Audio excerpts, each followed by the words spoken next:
Ini mungkin sesuatu yang jarang dibahas sama YouTuber Nova manapun, sesuatu yang sangat terabaikan, tapi sebenarnya hubungannya erat banget. Apa itu? Yaitu makanan, termasuk minuman juga yang masuk ke perut lu dalam kaitannya sama proses berhenti PMO yang lagi lu lakuin. Maksud gua ada makanan tertentu, sebenarnya bukan makanannya, tapi kandungan nutrisi di dalamnya, yang mana ini ngehambat proses pembebasan diri lu dari jerat PMO. Mungkin selama ini lu taunya cara supaya nggak kepancing PMO ya kayak menjaga pandangan, jangan keseringan scrolling medsos, hindari pemicu, modifikasi cue di pattern, cue rutin reward seperti yang pernah gua bahas juga dulu. Ini semua tentu efektif banget dalam memerangi PMO. Tapi ibarat sebuah puzzle yang kekurangan satu potongannya biar lengkap. Nah, satu potongan ini yang hilang itu ada di pola makan lu. Ada jenis makanan tertentu yang sebaiknya lu hindari banget selama proses pemulihan diri lu dari kecanduan PMO. Karena makanan-makanan yang akan gue bahas setelah ini itu kurang bersahabat sama hormon dopamin di otak. Yang naikin dopamin di otak secara brutal itu bukan cuma scrolling TikTok, buka backup atau main game online yang jedar-jedar. Makanan juga ngasih pengaruh di sini. Jadi apa aja makanan yang menurut gue pribadi sebaiknya lu hindari biar lu bisa menyentuh at least 90 hari bersih tanpa PMO dengan sangat mulus dan lancar.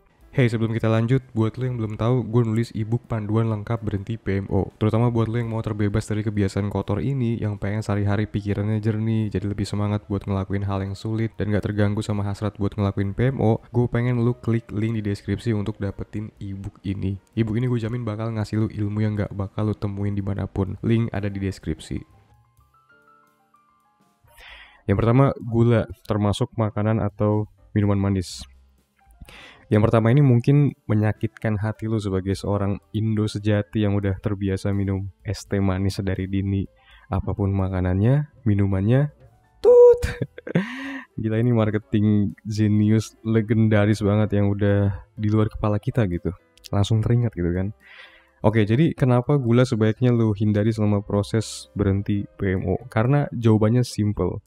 Gula menaikkan dopamin di otak. Ketika lu lagi nyemil jajanan manis favorit lu, otak lu ya banjiran dopamin karena makanan yang manis-manis itu kan enak rasanya, bikin nagih. Pas disajiin sama kue cookies coklat misalnya, lu gak akan puas cuma nyomot satu, habis itu udah kenyang, berpuas. Lu pasti bakal nyomot lagi, gak bakal ada puasnya. Nah, ini di sini kondisinya dopamin lu spiking nih.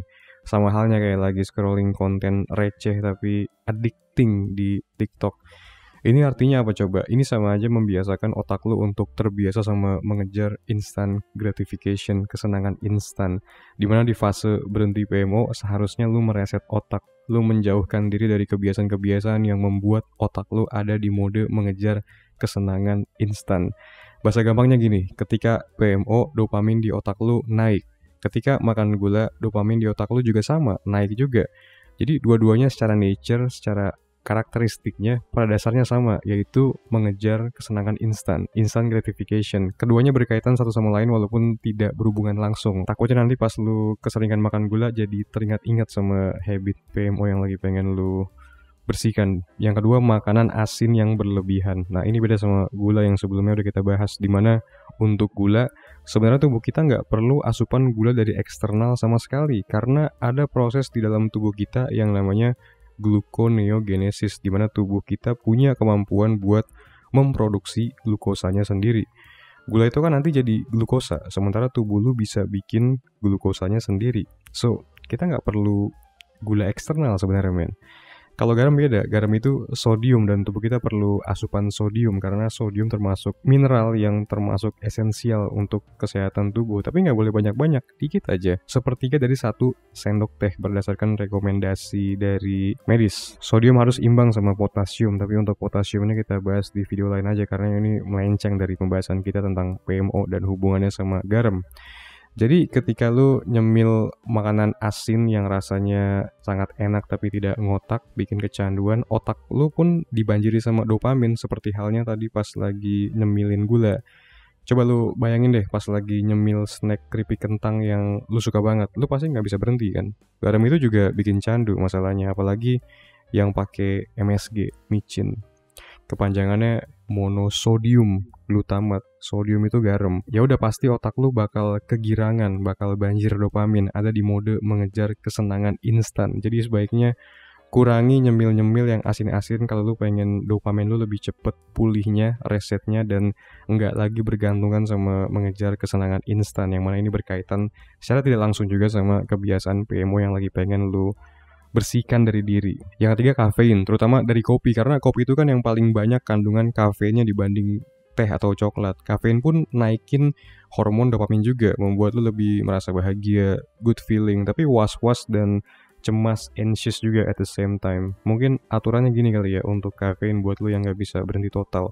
Selagi masih pagi atau siang itu gak apa-apa, segelas kopi hitam tanpa gula itu boleh lah. Kalau pakai gula kan nanti naik juga dopaminnya. Udah dari kafein naik dopamin, dari gula juga naik dopaminnya. Combo naik dopaminnya dong. Pagi atau siang it's okay lah, ngopi 1 gelas aja. Atau kalau pesen kopi di cafe itu espressonya yang 1 shot aja.